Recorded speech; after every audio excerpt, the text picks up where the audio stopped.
This season of Beyond the Brand is brought to you by Leader. For more information, visit leader.co. Our next guest is a business strategist, attorney, and speaker who helps high achievers turn their professional expertise into profitable, scalable businesses without sacrificing their personal lives. After defying the naysayers by launching a law firm straight out of law school and scaling it to a multi-million-dollar 4-location practice, Sarah has mastered the art of building wealth without burnout. Today, she mentors professionals to move past perfectionism and focus on what actually drives business growth versus what just keeps them busy.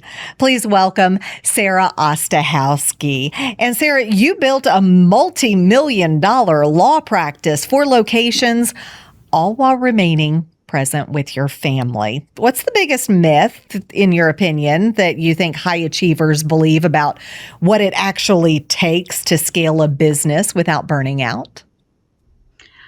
I think the biggest myth is that we just need to work harder. We need to work harder and we need to work faster. And, if we're not making enough money, just do more.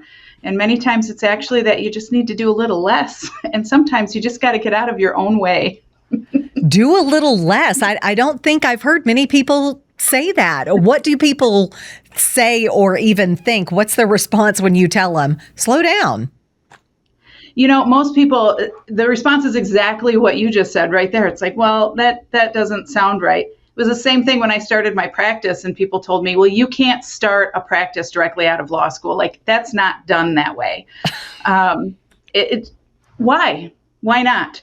And so many times we're moving so fast that we miss the big, easy things that we could correct and really launch our practice or our business or whatever it is into the direction that we want. But if we're so focused on that treadmill or putting out fires or whatever it is that you're doing in your business, you don't have the time to strategize and put systems in place and move forward and above rather than in all the time.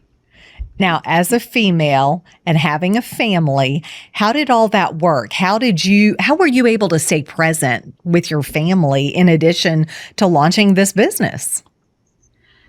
Staying present is one of the hardest things for any business owner. And really, I don't think it matters if you're male or female in this industry. If you are a parent and you're trying to run a business or really just be strong in your career, that presence is just, you have to be so intentional about it. And when I started the practice, I knew I wanted to have a family. And so I set it up in such a way that I would have the systems in place to be able to step back, to be able to say, I want to leave at 5 o'clock. I want to have my weekends. I want to be able to travel. I want to spend some time with my family. People ask me all the time, how are you a solo attorney and have kids? I was like, well, I did have 9 months to prepare for the fact that I was going to be off for a little while. It didn't happen overnight. Right. I kind of knew it was coming. But again, and I know I've said this a couple times already, but it's those systems, those little things that you have to have in place, or habits. Some people think of them as habits as well, but those systems are so important. And then you really look at, what are you doing when you're at work? And what are you doing when you're at home? And you have to separate the two. The best advice that I got when I had my family in the very beginning was, when you're at work, be at work. Focus your time there and don't apologize for focusing your time at work. And then when you go home, be at home.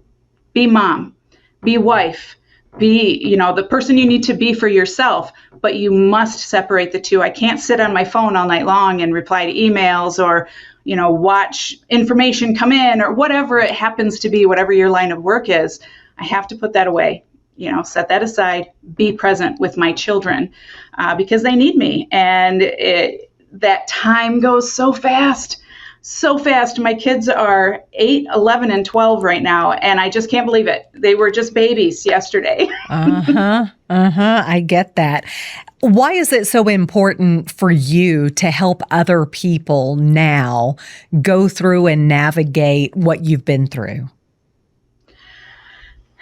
I think a really big part of my drive in twofold here. One is in the practice of law, I really want to change the way that law is practiced, because if people realize that this can be an industry of nice, wonderful people, which is not necessarily the vibe you get from a lot of attorneys, it actually can open up the availability of legal work to more people because they're not afraid to come and see their attorney.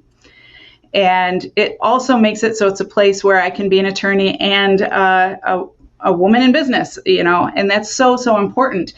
But also, when I started my practice on my business, I was told I couldn't do it because I was a woman and because I had no idea what I was doing. And everyone else put their own fears on me and thought that that should be the thing that stopped me. And I want women and entrepreneurs out there to know that you don't have to listen to everyone else's fears and concerns and the things that keep them up at night. You get to focus on what you want and what your definition of success is, and then you can drive forward. You can make things happen. And I didn't have as much of a cheerleader that did that for me. I think I was just, I don't know, some people would say I was a little crazy at that point in time just to say, yep, I'm going to do this. I also had a wonderful supportive husband that said, yes, you can do this. When I told him that I decided I was just going to practice law on the side because I realized I didn't like attorneys, he looked at me and said, why do you need to practice like everybody else? And I went, that's a really good point. You don't have to practice like anybody else. Right? And you don't have to run your business like everybody else. You can change the way that this happens. You can change the direction. I didn't like working for terrible bosses. I didn't like going into an industry or a world where people were just really difficult for their employees and it wasn't a place for them to thrive. So I wanted to create a business where people love to come to work, where they feel like they're making a difference and they're appreciated and they can find their own vibrance.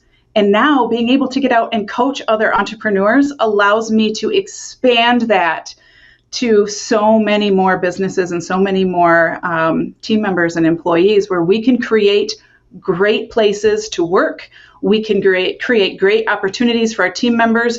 We can expand access to justice. I mean, my team would tell you I'm on my empire right now. I just want to make it all happen at once. And you want it to all be perfect. But how do you explain to entrepreneurs it's not about being perfect? It's just being yourself and being true to yourself with what you're doing. I love that question because I have tried so hard not to be that perfectionist. It's difficult. Right? Yes, I'm a recovering, perfectionist here. But if we are so focused on perfectionism, you will never move forward. You will never have the opportunity to grow your practice or reach that $1 million mark or that $100,000 mark, whatever it is that you're looking for, because you'll be stuck in that crisis of confidence, I guess is one way to put it, that thought of perfectionism where I need to keep working on this until it's ready to my standard. And imperfect action now is better than perfect inaction. If you're at perfect inaction, you will never move forward. You're stuck. I love that. Say that again. Imperfect action now is better than perfect inaction.